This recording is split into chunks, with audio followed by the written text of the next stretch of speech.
આણંદ જિલ્લાના વલ્લભ વિદ્યાનગર ખાતે સરદાર પટેલ યુનિવર્સિટી અને જિલ્લા વહીવટી તંત્રના સંયુક્ત ઉપક્રમે સરદાર વલ્લભભાઈ પટેલની 150મી જન્મજયંતિ નિમિત્તે સરદાર સ્મૃતિ યાત્રાનું આયોજન કરવામાં આવ્યું હતું। સરદાર પટેલ યુનિવર્સિટીના પ્રાંગણમાં અન્ન અને પુરવઠા મંત્રી રમણસિંહ સોલંકી, રાજ્યના નાણામંત્રી કમલેશ પટેલે સરદાર પટેલની પ્રતિમાને પુષ્પાંજલિ અર્પણ કરીને સરદાર સ્મૃતિ યાત્રાનો પ્રારંભ કરવામાં આવ્યો હતો અને ત્યારબાદ ભાઈ કાકાની પ્રતિમા પર શ્રદ્ધાસુમન અર્પણ કરવામાં આવ્યા હતા।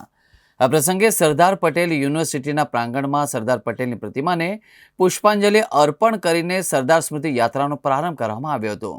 આ યાત્રા શહીદ ચોક, બેંક ઓફ બરોડા થઈ ભાઈ કાકા સ્ટેચ્યુને મહાનુભાવોએ શ્રદ્ધાસુમન અર્પણ કરવામાં આવ્યા હતા।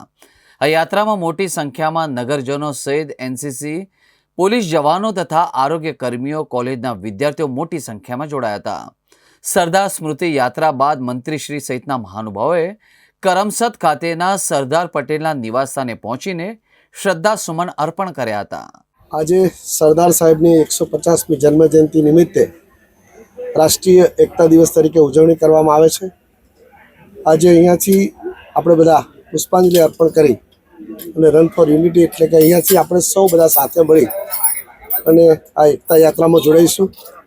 સરદાર સાહેબે 562 રજવાડાને એક કરીને આ દેશને અખંડ બનાવ્યો હતો અને આ દેશને કાયમી અખંડ રહે અને સરદાર સાહેબે જ્યાં દેશ માટે કામ કર્યું છે એની કામગીરી કાયમી રહે એટલા માટેનો આ એક સુંદર કાર્યક્રમ જિલ્લા વહીવટીતંત્ર આણંદ અને સરદાર પટેલ યુનિવર્સિટી દ્વારા યોજાયો છે। ત્યારે આ સફળ કાર્યક્રમને આયોજન કરવા બદલ તમામ વહીવટીતંત્ર તેમજ યુનિવર્સિટી અને સૌ નગરજનોને ખૂબ ખૂબ શુભેચ્છા પાઠવું છું।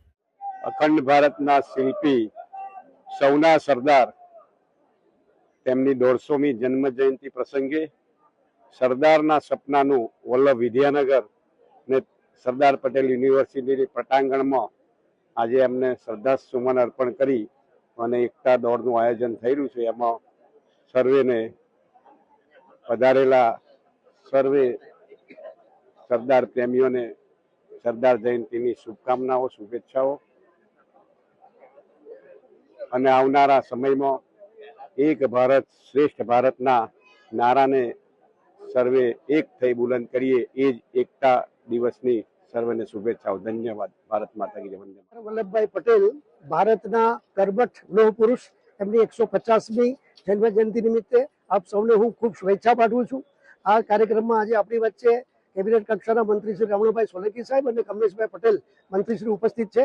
આપ સૌનું હું સ્વાગત કરું છું, આવકારું છું। આ સ્મૃતિ યાત્રાનો મુખ્ય ઉદ્દેશ એ છે કે યુવા પેઢી જે છે, યુવા પેઢીમાં સરદાર સાહેબ વિશે કરવાનું થાય છે। સરદાર સાહેબના જે જીવન કાર્યો છે એ જીવન કાર્યો યુવા પેઢી સુધી પહોંચે, એ આ કાર્યક્રમનો ઉદ્દેશ છે।